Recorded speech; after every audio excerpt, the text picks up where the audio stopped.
Hey everybody, Rare Diamonds 2 Loyal back again with another video. Today we're reacting to another Anna horror stories. 3 creepy school stories from teachers. This video was once again requested, guys. Let's get into it.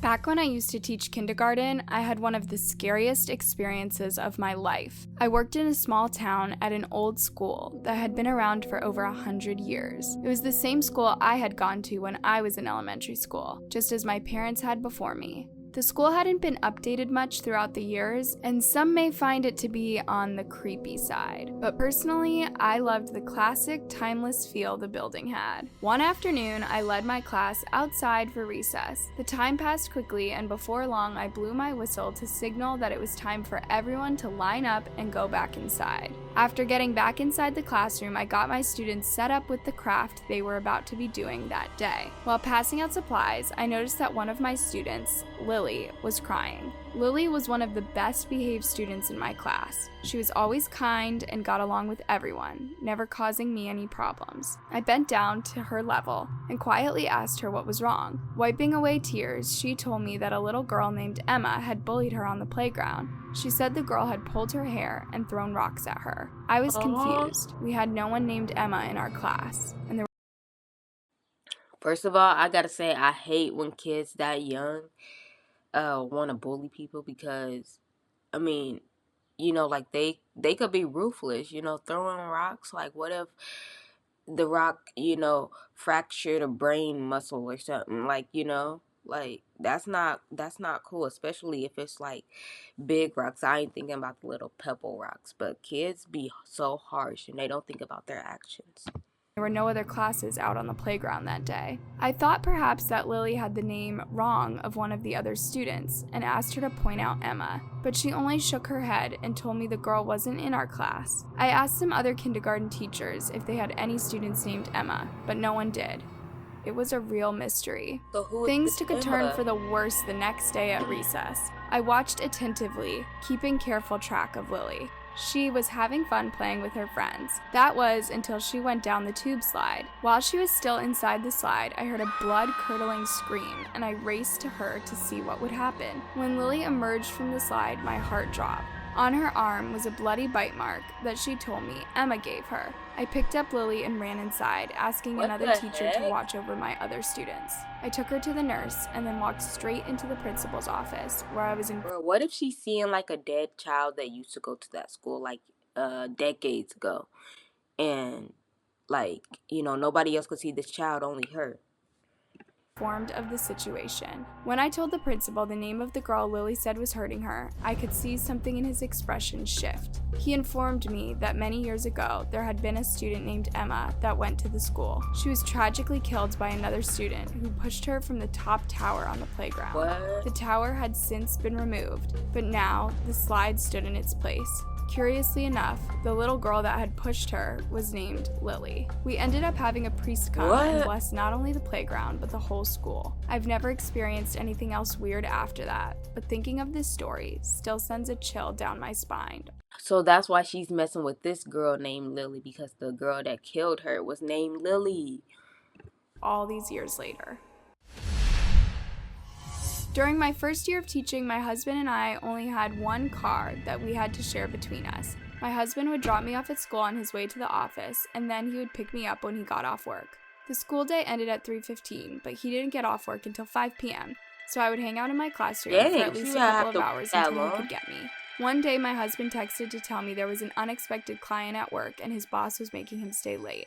I was a bit annoyed. I didn't have any snacks on me and I was starving. By this time, it was nearing 5:30 p.m. and all the other teachers and staff members had already left. I texted the school's custodian to tell him not to worry about locking my classroom door.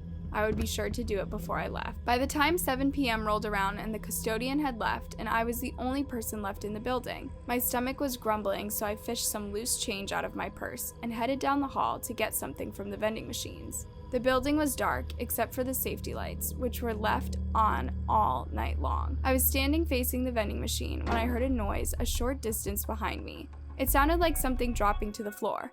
I spun around but saw nothing. I chalked it up as nothing. Some of the kids had lockers that were stuffed full. A magnet or something could have just fallen inside of one. I made my selection, and after retrieving my snack, I headed back towards my classroom. When I rounded the hallway, I jumped as I heard what sounded like someone pounding on the metal lockers, followed by a creepy little laugh. Was someone pranking me?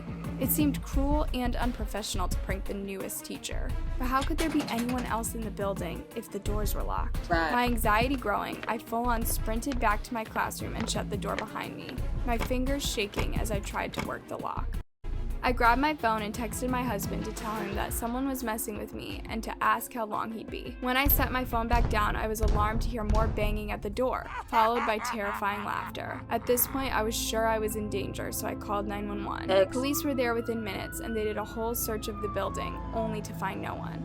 They later reviewed surveillance footage and saw a hooded man following me through the hallway, but they never managed to catch him. The school had to get a security guard after the incident. Wow. When I was younger, I taught English at a local high school. I loved my job and got along well with all of my coworkers. I thought I was well liked, which is why I was especially shocked when I went to my car at the end of one school day and noticed that it had been keyed. I didn't know of anyone who would have been mad enough to do this to me. So A teacher gotta be jealous. It gotta be a jealous teacher. Because what if, like, this teacher see that everybody likes her and then they've been the only one being liked and this and that, and so somebody new come in and now they feel some type of way. I was pretty upset.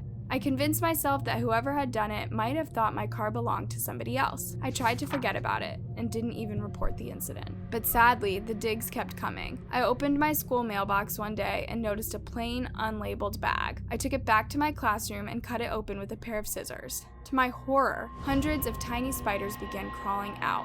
I screamed my head off, alerting nearby teachers who went to get the principal. After I had calmed down a little, I sat down with the administration to discuss the incident. If any of y'all know me, I'm so terrified of any kind of bug. Like, I don't care. Like, oh my gosh, I'm a scaredy cat when it comes to bugs. The principal asked if I thought there was any student that might be trying to get revenge on me after getting a bad grade or an assignment or something. I told them that there was no one I could think of who would do such a thing. I also told them about the car keying incident, now thinking it might be connected. I assured the principal that I would let him know if anything else strange happened. Only days later, I walked into class to see a white envelope with my name on it had been placed on my desk. Hesitantly, I opened it and was shocked to find a Polaroid photograph of myself. I had been sitting at my desk during my break time eating my lunch. The photo had been taken right outside the one window I had in my classroom. Along with the photo was a message from an unknown sender who said they were always watching me. This time, I didn't hesitate to tell the administration, who notified the police. There was a security camera outside of my classroom door, and police decided to review the footage to see if they could find anything suspicious. Because the note had shown up at the beginning of the day, they could assume that whoever was the last person in the classroom before I arrived that morning would have left the note. I sat alongside them as they played back the footage. I saw myself leave the classroom after locking the door the afternoon before.